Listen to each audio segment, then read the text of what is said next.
So till now, what all things we have covered? We started off with socio-religious reform movements, and I told you there are two types: reformist and revivalist, right? And then we have discussed about Brahmo Samaj as reformist movement, and from Muslim side, Aligarh movement we have covered. And we started off with revivalist movement, and we have discussed about Wahhabi movement from Muslim side. And in this video, we need to cover the Arya Samaj movement, okay? And then we will also talk about Swami Vivekananda. So in between we have covered other movements like Young Bengal movement, Theosophical Society, Satyashodhak Samaj, Prarthana Samaj, etc. Okay, so let me start off with Arya Samaj now. So basically I want to discuss more about Swami Dayanand Saraswati, okay? And as part of the discussion we will discuss about Arya Samaj, okay? So Swami Dayanand Saraswati, okay? Swami Dayanand Saraswati.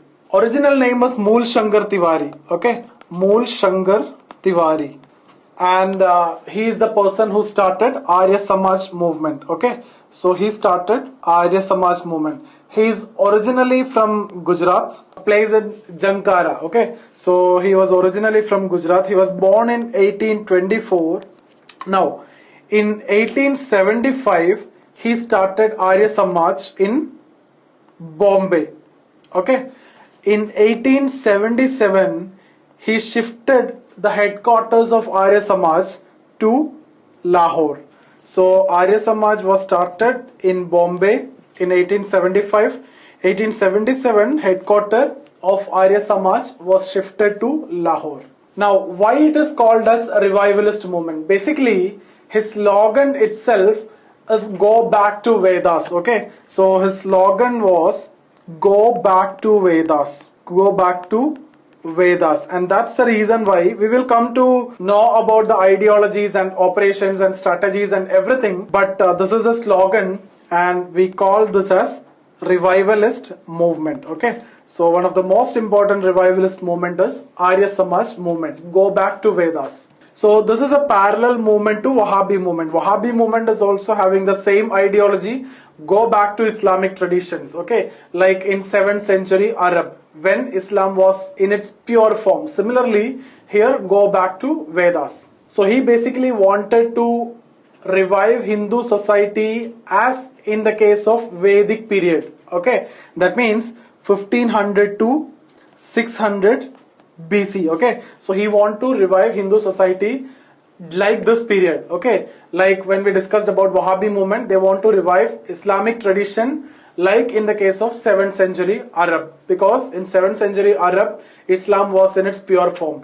Here, 1500 to 600 BC, Hinduism was in its pure form. Now, he only approved Vedas, Rigveda, Samaveda, Yajurveda and Atharva Veda, okay, and Upanishads. So he only approved Vedas and Upanishads, and he rejected all other Hindu literatures like Puranas, okay? He rejected everything else except Vedas and Upanishads. Now, unlike Rajaram Mohan Roy, he was not ready to accept other culture, okay? He was not ready to accept others' culture like Christianity, Islam or anything. So when we discussed about Rajaram Mohan Roy, I told you he was considered as a reformist because he was ready to accept other culture. At the same time, he was very proud in his own culture. So whatever is good from other culture, he was ready to accept it. Like Christianity, if you see, he was ready to accept humanity. And from Islam, equality. And from Hinduism, spirituality. Okay, these are the good elements that he was ready to accept from other religion. So here Swami Dayanand Saraswati rejected others and other culture. Basically, for him, his idea is true knowledge and solution for all the problems is already there in Vedas and Upanishads, okay? So it was actually very orthodox and revivalist movement, orthodox and revivalist movement among Hindus, okay? Now, the other important points which I need to discuss is, he rejected certain practices among Hinduism like idol worship, okay? So idol worship not promoted, it's actually rejected. See, the point is, you may face confusion when it comes to this point because you're talking about Hindu revivalist movement and the moment you see that, consider the following with respect to Arya Samaj. Which among the following is true? Okay, so rejected idol worship. Okay, it is possible when it comes to Brahmo Samaj, because that was a modern movement or reform movement. Here, you may not think that they rejected idol worship, and the fact is they rejected idol worship. So in that way, both Brahmo Samaj and Arya Samaj have certain similarity, right? This is a similarity. So both rejected idol worship, and you cannot see any idols in Arya Samaj temples, which is across India. So they also advocated belief in one God and formless God. Okay, one God and formless God. So this is a very important point. You should not have any confusion. So Arya Samaj, although they are revivalist, although they are orthodox, still they promoted one God and formless God concept, and they rejected idol worship, very much like Brahmo Samaj. These are the two key points when we discussed about Brahmo Samaj. You can see there also. They set up various Arya Samaj mandirs across India. Nowhere you can see any idols or idol worship.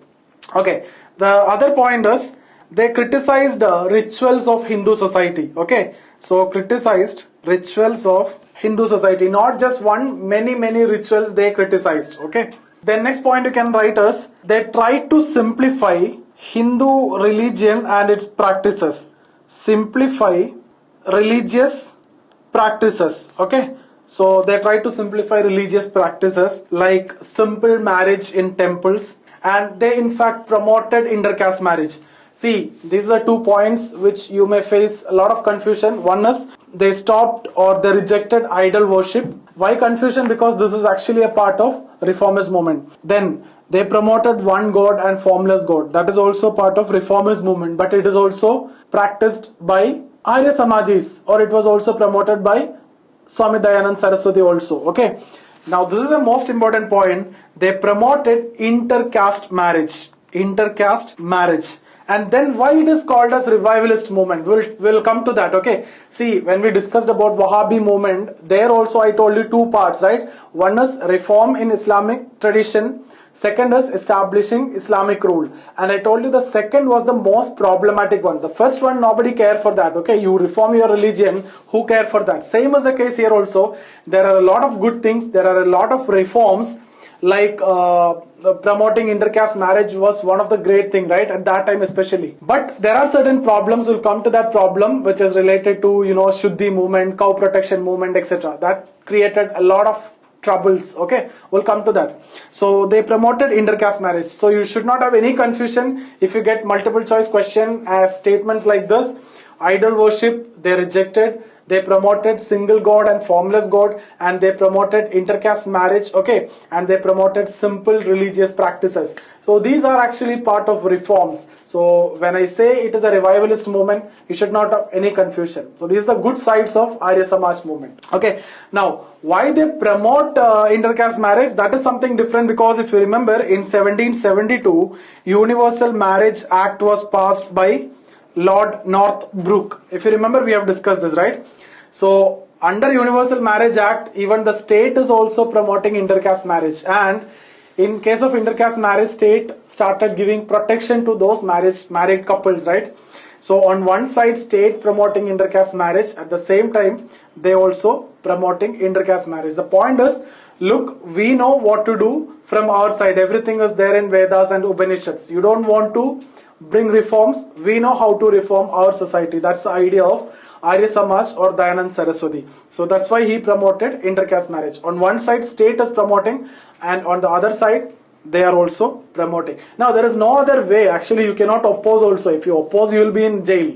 Okay, so that may also be one reason, but whatever it is, we'll write it in a positive way. So these are the good things. Now let's look at some controversies related to Arya Samaj movement. Okay, so the first and the most important is cow protection movement. Now this is going to create issue at any point of time in history, even now also, at that time also, right? See, they started to protect cow, but slowly it started communalizing. So they started something called as Gau Rakshak Samiti. Okay, Gau Raksha Samiti. So it started as for the protection of cows, but slowly started presuming as anti-Muslim and anti-Christian organization. So it created a lot of communal rifts and problems across North India. Even now also that kind of problems are there, okay, related to cow. Now the Gandhi stand in this case is more important because there is a famous line. He said that, I don't think there is any such need. Rather, I request my Muslim and Christian brothers not to slaughter cow. And even if they do so, I cannot kill them because human beings is more important for me than the animals. Okay, that's a version of Gandhi, but now people started killing others for protecting cow and for associated reasons. Okay, so there is no point in discussing too much about it. Everybody know it, right? Now second is Shuddhi movement. Second controversy was Shuddhi movement.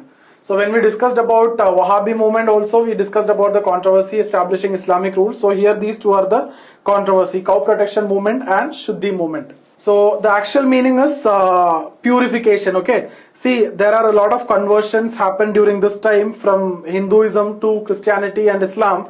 So this movement was basically to reconvert those converted people. So there is a purification ceremony which was held, and that's what Shuddhi movement, and that created a lot of issues and that created a lot of communal violences also. So these two are the controversies, and these two actually communalized the Indian society. Okay, so cow protection movement and Shuddhi movement, or the Gau Rakshak Samiti and the purification ceremony. Now next point is Dayanand Saraswati also wrote a book in Hindi, Satyarth Prakash. He died in 1883 in Ajmer, Rajasthan. Okay, now after the death, the followers of Arya Samaj divided into two groups. Okay, one is moderates and other is not extremist, they are orthodox. These moderates are different. Okay, these are those who think more liberal thinking. Okay, so you can say within Arya Samaj itself, now there are a section of reformist. Okay, so these are a kind of reformist, or they started thinking a bit liberally, but these are very orthodox.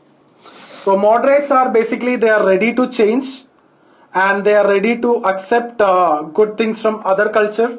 Okay, so on the other side, orthodox, they are rigid in their thoughts, belief and practices. Okay, so on one side you can see those who are ready to change, but on the other side, rigid section. Now moderates are led by two famous reformers, very famous personalities, Lala Hansraj and Lala Lajpat Rai. And Lala Lajpat Rai is very famous. Okay, Lala Lajpat Rai. In 1887, they founded Dav School at Lahore. Very famous school. Dav means Dayanand Anglo-Vedic School. If you remember when we discussed about Sir Syed Ahmad Khan, I told you Mohammedan Anglo-Oriental College. So Mohammedan, you leave it. Okay, so Mohammedan and Dayanand. Okay, so after that what is coming? Anglo-Oriental College. Here Anglo-Vedic School.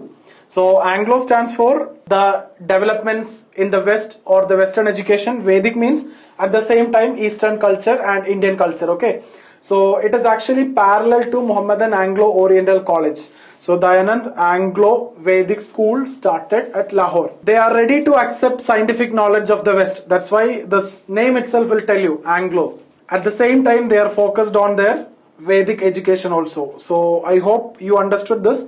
Dayanand Anglo-Vedic School parallel to Mohammedan Anglo-Oriental College. Okay. Now it is having branches all over India. Very, very famous school. Now let's discuss about Orthodox. Now what they did.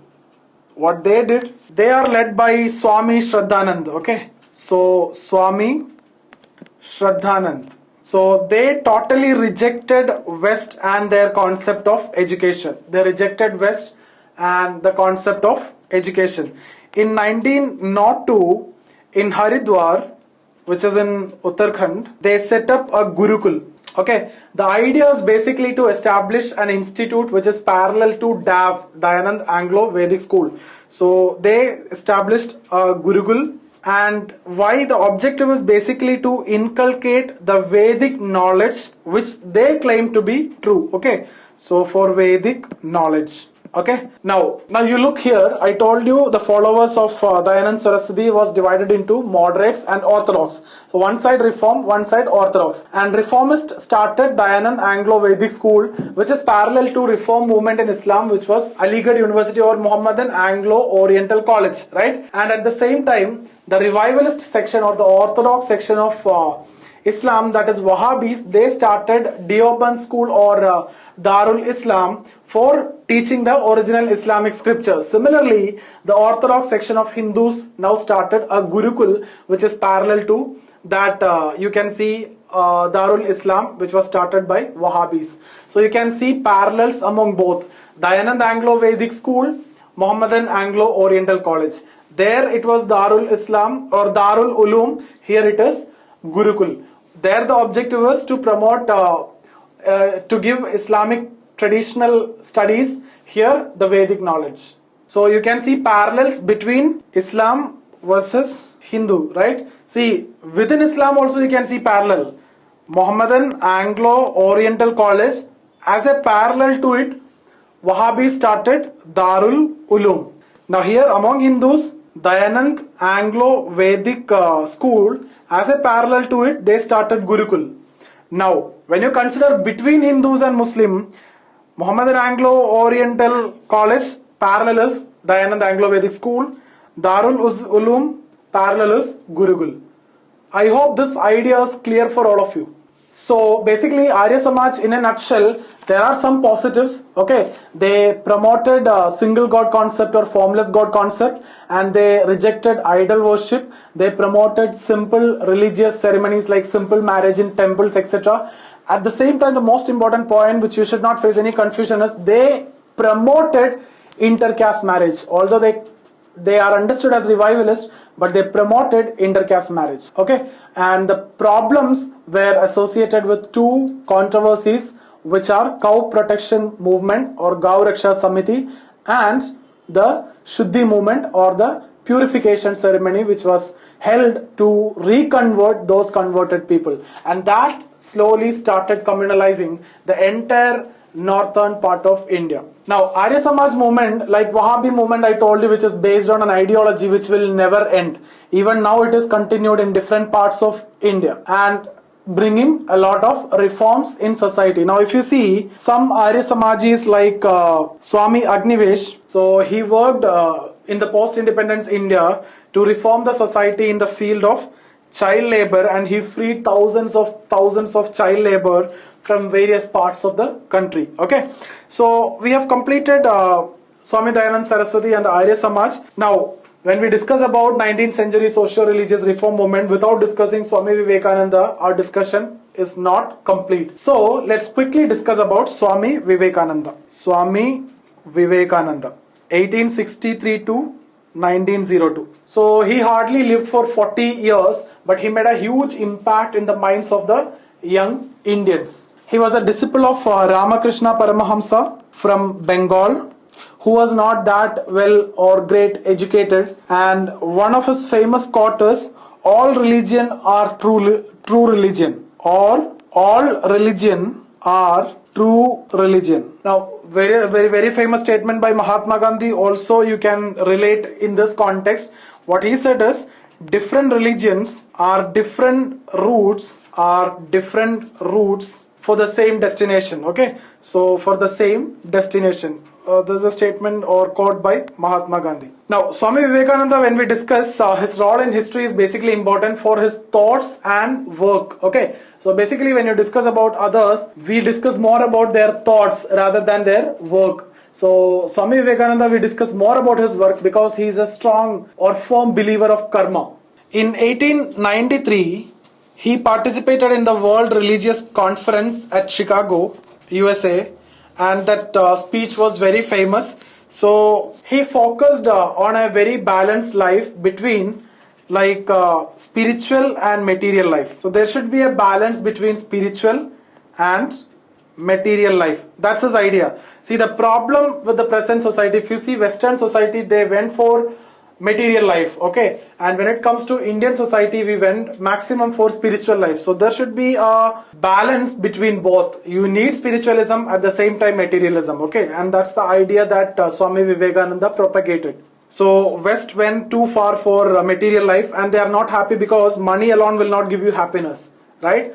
At the same time, spiritualism alone will not give you happiness. Happiness is a state of mind, and you need to have a balance between both. So you should avoid the extremes, and there should be a balance, and that's the idea of Swami Vivekananda.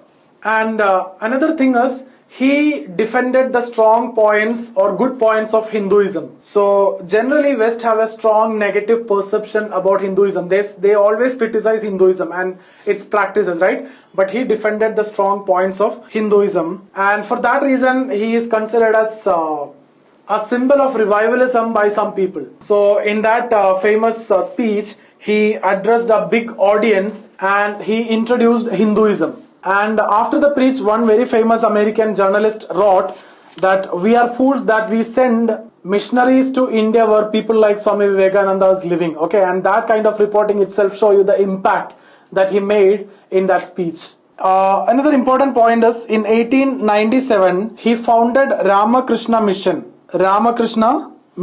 in Belur-Mat, Bengal. The motto is basically Atmano Moksha Radham Jagad Hidaya, for one's own salvation and for the welfare of the world. Its meaning is for one's own salvation and for the welfare of the world. And the most important point is, he believed in social service and not just social reform. Okay, so unlike other organizations, they focused on social reform, he focused on social service. So for him, it hardly matters that a person believe in one God or multiple God, or he didn't even believe at all, or whether he worship idol or not. This is not that important for him. So for him, what is important is, if a person is hungry, you should give him food. If a person is sick, you should give him medicine. And if a person is illiterate, you should teach him. Okay, so this is the idea that he propagated. And he opened various orphanages, schools, hospitals, and widow homes.